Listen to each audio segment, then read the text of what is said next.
Coelhinho da Páscoa, que trazem pra mim. Pra mim, não traz não. E pra você.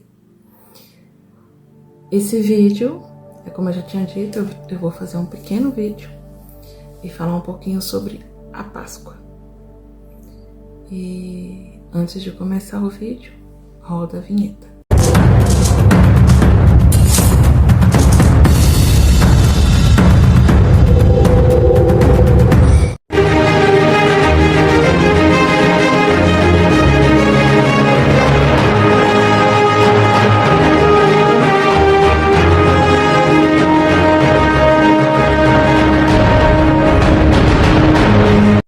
Então, a Páscoa, é uma festa com qual origem? Você sabe? Origem judaica, origem cristã, ou simplesmente, de fato, é uma festa de origem cristã? Ela fala sobre a morte e ressurreição de Jesus. A Páscoa, a sua origem, gente, ela é judaica, tá bom? Ela não é uma festa de origem cristã, mas os cristãos também a comemoram. Então, resumindo aqui para vocês. Mas como assim, então? Se era uma festa de origem judaica, como que começou? De onde surgiu a tal da Páscoa? Também não vem do coelhinho, até porque coelhinhos não botam ovos e muito menos de chocolate. Porque se eles botassem ovos de chocolate, eu ia querer ter pelo menos os 4 coelhinhos aqui na minha casa e eu comeria ovos de chocolate todos os dias. Então, lembram de José do Egito? Muito conhecido a história dele? José, que foi vendido pelos seus irmãos como escravo e foi parar lá no Egito e passou por todo um processo até que ele se tornou governador. Então veio uma grande fome naquela região e os povos daquela região, eles vieram para o Egito, porque senão eles não teriam o que comer. E a família de José veio. A família de José veio, os seus irmãos que os tinham vendido, né, que até talvez achasse que talvez ele nem estaria mais vivo, né? E eles vêm para o Egito atrás de comida e encontram com José. Vem o povo de Israel, o povo judeu, os irmãos de José.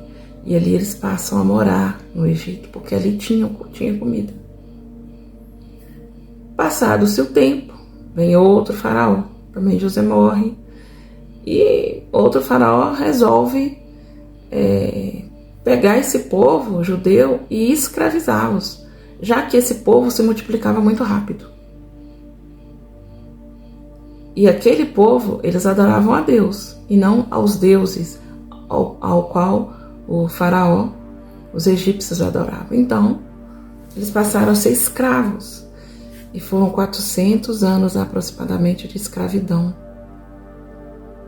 Então Deus levanta um homem chamado Moisés. Para quê? Para libertar esse povo, o povo escolhido do Senhor, da escravidão. Moisés se levanta, lembra a história das 10 pragas do Egito, de que Deus abre o mar vermelho e o povo passa seco? Então, ali começou a Páscoa, ali foi a libertação do povo, eles deixaram de ser escravos, foram libertos.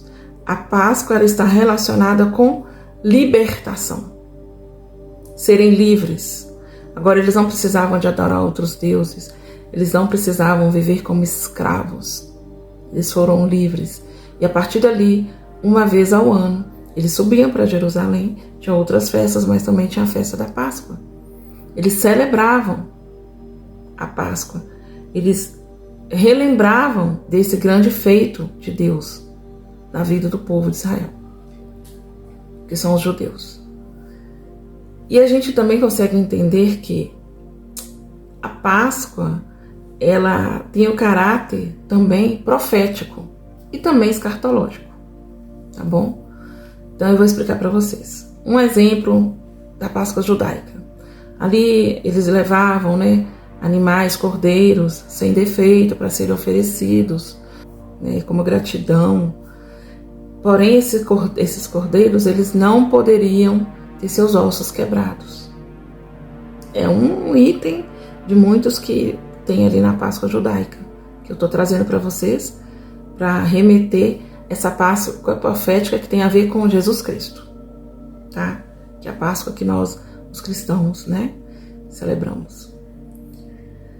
Vocês lembram que João Batista falava: eis o Cordeiro de Deus que tira. Vocês lembram que João Batista falava: eis o Cordeiro de Deus que tira o pecado do mundo.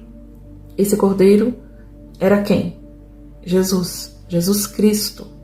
Eis o Cordeiro de Deus que tira o pecado do mundo. E o interessante, por exemplo, quando Jesus estava na cruz, sendo crucificado, os dois que estavam ao lado deles, as suas pernas foram quebradas. E aí, quando o soldado foi até Jesus para quebrar seus ossos, a sua perna, ele já estava morto.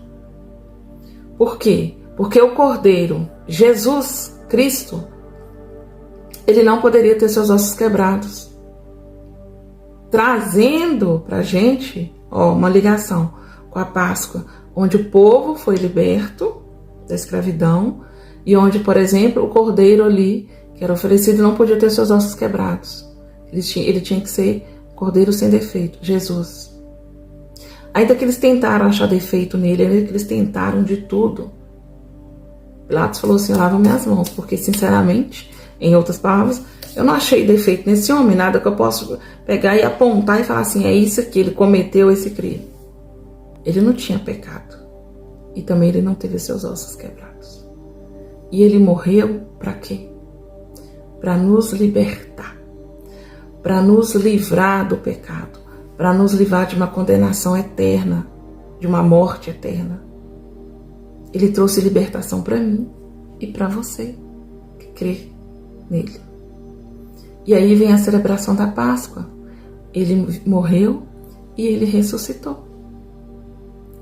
Então não tem a ver com um coelhinho, gente. O coelhinho não dá vida por mim, não dá vida por você. Nada contra os coelhinhos, porque eles são bem fofinhos.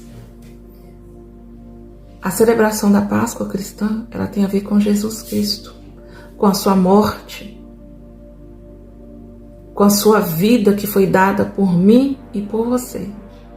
Talvez domingo, onde é celebrado, né? Próximo domingo, dia 20 de abril, esse ano, dia 20 de abril, onde vai ser celebrado a Páscoa cristã, as pessoas vão se lembrar de coelho da Páscoa, ovo de chocolate. Não que não possa comer ovo de chocolate. Podem comer seu chocolatezinho. Se quiser me presentear com um chocolatezinho, eu gosto também. Não é sobre isso. Nós sabemos que isso é comércio. Utilizam da Páscoa, tá? De toda a história cristã e da história até mesmo judaica, de todo o princípio da Páscoa, de todos os fundamentos, e fazem uma história de um coelhinho com seus ovos de chocolate e esquecem do que de fato é a Páscoa. Esquecem da realidade da Páscoa. Muitas vezes tem famílias que se reúnem, pessoas que se encontram, amigos que se encontram, fazem a troca dos ovos, ou caixas de bombom, barras de chocolates, mas ninguém fala de Jesus. Entenderam? A Páscoa foi para você ser liberto. A Páscoa, ela vem para nos mostrar que alguém sem defeito, sem pecado, sem mácula, intacto, posso dizer assim, Jesus Cristo, ele libertou você dos seus pecados, da condenação eterna, da morte eterna. Assim como lá atrás Deus usou um homem chamado Moisés. Ele foi uma ferramenta e Deus libertou o povo. Profeticamente, Deus depois manda Jesus. É como se o próprio Deus estivesse desenhando o que ia acontecer lá na frente. Ele manda Jesus, o seu Filho unigênito, para me salvar e para salvar você. Então lembre-se do amor de Jesus Cristo. Lembre-se da ressurreição, da morte. Ele sofreu. Ele sofreu. Não foi uma morte comum ou simples. Foi uma crucificação por mim e por você. E a parte escatológica, eu vou resumir aqui bem rapidinho. não parou por aí, tem mais. Na segunda vinda de Cristo, porque essa foi a primeira, a qual hoje nós comemoramos a Páscoa, a morte e ressurreição de Jesus. Mas na sua segunda vinda, ele vem para nos libertar novamente. Ele vem mudar toda a esfera, toda a esfera dessa terra. Ele vem mudar, nos libertar desse corpo de pecado, mudar a nossa vida, que vai ser na sua segunda vinda, mas uma outra libertação. Então a Páscoa ela tem a ver com esses três contextos: a libertação do povo judeu, a primeira vinda de Jesus Cristo e a segunda que ainda vai acontecer. Não tem nada a ver com o coelho. Fica aqui com esse vídeo e até a próxima.